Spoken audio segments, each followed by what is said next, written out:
Hey everyone, welcome back to the 30-day roadmap to become a data engineer.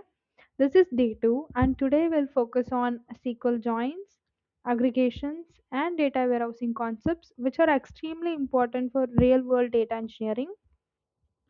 So, today's learning is divided into three technical parts. One is SQL joins and SQL aggregate functions, star schema versus Snowflake schema. So, by the end of this video, you'll understand how tables are connected and summarized and designed in real time systems. So, without wasting time, let's quickly go into the online SQL compiler.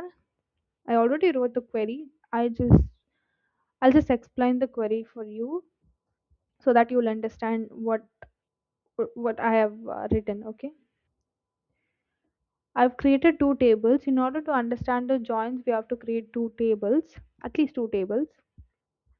One is customers and orders, and the columns are ID, name, city. Same for orders. I have the order ID, customer ID, product, and the amount.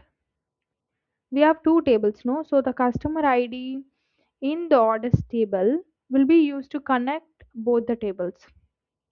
Okay. Now let's insert the data inside the table, like some amount of records. Okay. And notice that Priya has no orders. This will help us understand the left join. Okay. Let's move on to the inner join. Actually, we have a lot of joins in SQL.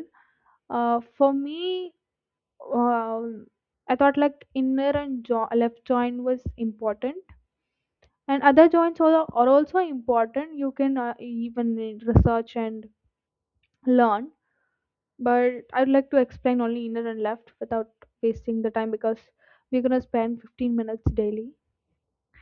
And as you can see here, I have the select query, and from the customer C, we need to mention the alias. Same for the other table. We use we can use join, even inner join, for the inner join operation on the condition. Okay, same, we can use left join as a key here. Okay, so inner join returns only the records where a matching record exists.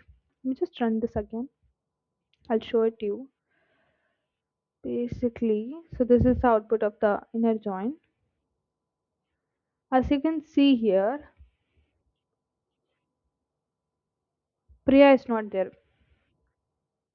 It's because Priya has no orders. Priya has no records in the orders table. So just remember that inner join is equal to matching records only. Now let me explain the left join. So left join returns all customers even if they have no orders. That's why Priya appears with null values here in the output of the left join. Okay. And you can research the right join and all. It is similar to left join. And we also have like full outer join.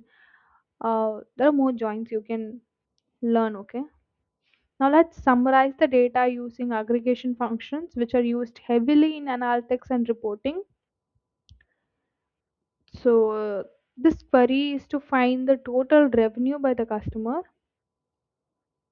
We are using the sum aggregate function here to print the sum of the amount for each customer.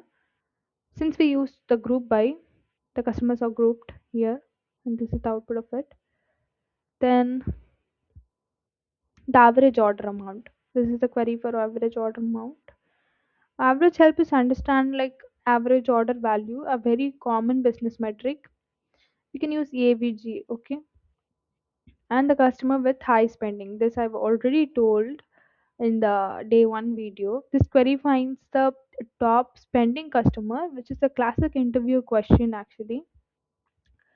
So we use like group by, order by, sum, okay?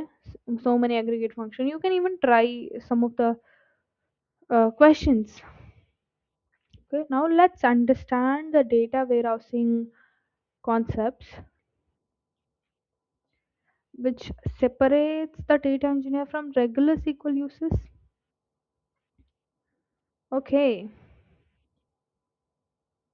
so this is an example for star schema actually. In a star schema, we have like one central fact table connected to multiple dimension tables directly. And it is simple, fast, and commonly used for analytics. This is used when we need simple queries and we need faster reporting, and okay, and it is very beginner friendly also. When it comes to Snowflake schema, this is the example for Snowflake schema.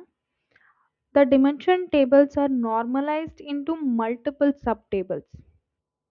Okay, it reduces the storage but increases the query complexity. The difference between the Snowflake and the star is the fact table has the dimension tables here also, but it is directly connected to the fact tables. But in Snowflake, the dimension tables are derived from another dimension table. That's the difference. And the Snowflake schema was used when large dimensions and when we need storage optimization, but it is complex also. So from day two, you should clearly understand how joins work in SQL and how to summarize the data using aggregate functions and how a data warehouses are designed using star and Snowflake schemas. These concepts are non-negotiable for becoming a data engineer.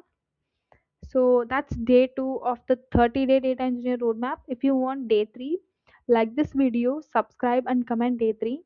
Tomorrow we'll dive into window functions and advanced SQL, which is a game changer. So that's it for today. Bye bye.